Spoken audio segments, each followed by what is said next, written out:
Selamat petang, salam sejahtera. Isu hangat petang ini, Muhyiddin tak layak jadi penasihat ekonomi Johor, kata Najib.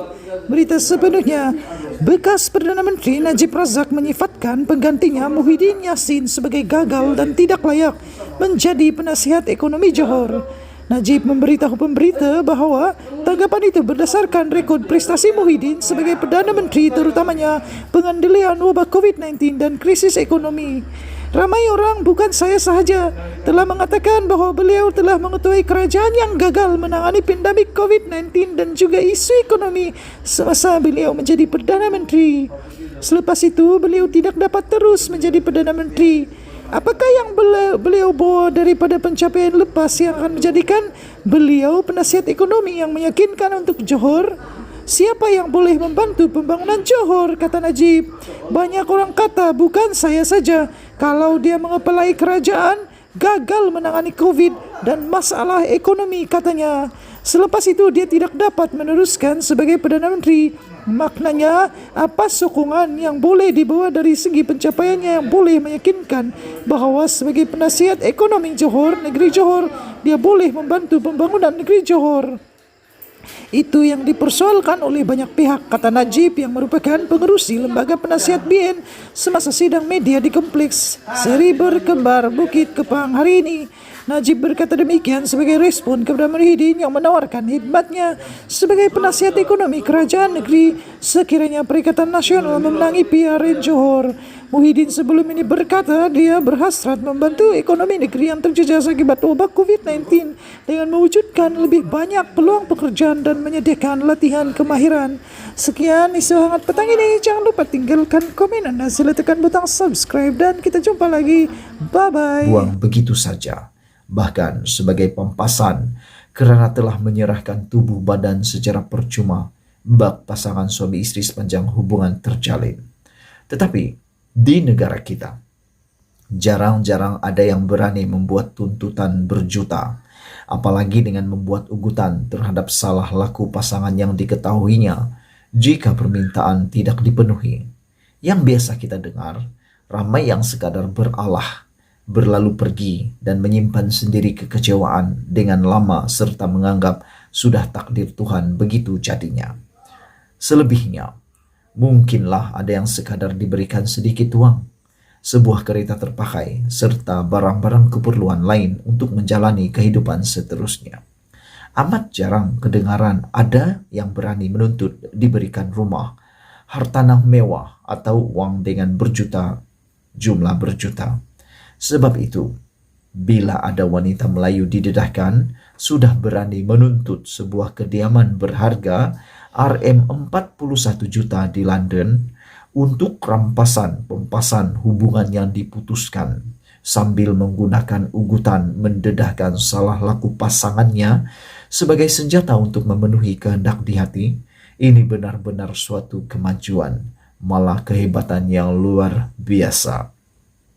Lebih hebat lagi, cerita berkenan didedahkan di mahkamah di Amerika Serikat.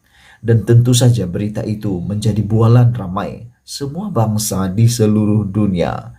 Maka, siapa kata wanita Melayu tidak hebat? Bagi yang mengejar dan gila kepada kebendaan, cerita ini tentu saja suatu inspirasi yang amat mengujakan buat mereka. Oh, ini menakutkan.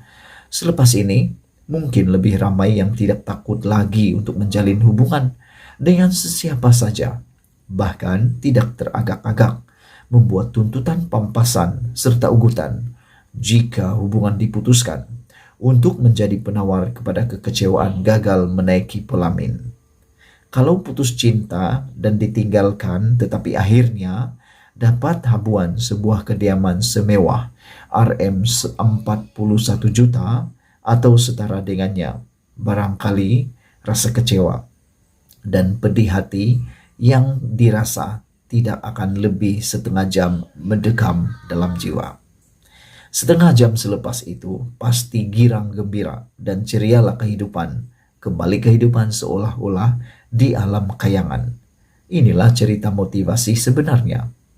Lebih daripada itu, dengan ganjaran yang diperoleh itu juga, mencari cinta baru yang benar-benar setia pasti lebih mudah. Selepas itu, dan tidak lagi sesukar sebelum itu. Pasti ada lelaki biasa yang sedia mencurahkan kesetiaan sepenuh hati, asal saja dapat berkongsi kemewahan yang memang mereka idam-idamkan selama ini.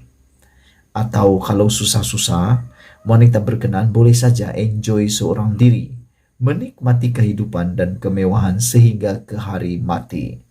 Sebagai peneman kesunyian, ada banyak pilihan boleh dilakukan. Sama ada membela anak angkat atau hidup dengan binatang peliharaan untuk dijadikan teman. Yang penting, tiada lagi kemungkinan untuk dikecewakan atau dikhianati. Kepada kaum lelaki, cerita ini juga inspirasi buat mereka. Kalau tidak kaya dan gaji sekadar cukup makan saja, lebih baik memilih jadi pasangan yang setia hingga ke hujung nyawa.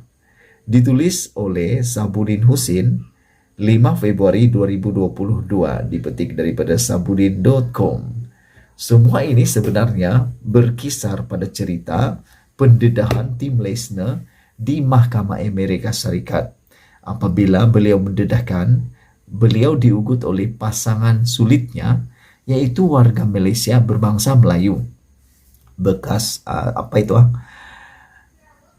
yang dikatakan telah mengugut beliau untuk mendedahkan penglibatannya dalam skandal 1MDB sekiranya beliau tidak membelikannya sebuah rumah mewah bernilai $10 juta. Oleh kerana takut didedahkan terlibat dalam skandal penyelewengan 1MDB, Tim Leissner dikatakan mengaku telah membeli sebuah rumah bernilai $40 juta dengan menggunakan duit 1MDB yang sama nilai 41 juta ringgit Malaysia, dan akhirnya rumah itu dimiliki. Dan hari ini dalam berita-berita yang kita lihat sebelum ini, SPRM sudah mula siasatan kepada Rozana, saya tidak ingat siapa nama dia itu betul, tapi SPRM sudah memulakan siasatan selepas pembongkaran oleh Tim Leissner mengatakan bahwa wanita sulit itu telah meminta dibelikan sebuah rumah bernilai 10 juta US dollar AS. Hari ini SPRM mula bertindak. Ada lagi berita yang baru saya baca tadi, SPRM menyita rumah 10 juta untuk tutup skandal 1MDB. Rozana janji kerjasama. Namanya Rozana. Beliau adalah bekas ketua pegawai eksekutif CEO kumpulan Astro Malaysia Holdings dan Berhad. Rozana Rozhan mengesahkan dia sudah berjumpa SPRM. Dan berita yang terkini juga ada saya baca tadi, SPRM telah membekukan beberapa aset milik beliau. Sekian dulu untuk kali ini. Jangan lupa tekan butang subscribe, tinggalkan komen Anda untuk isu pada malam ini. Siapa kata wanita Melayu tak hebat?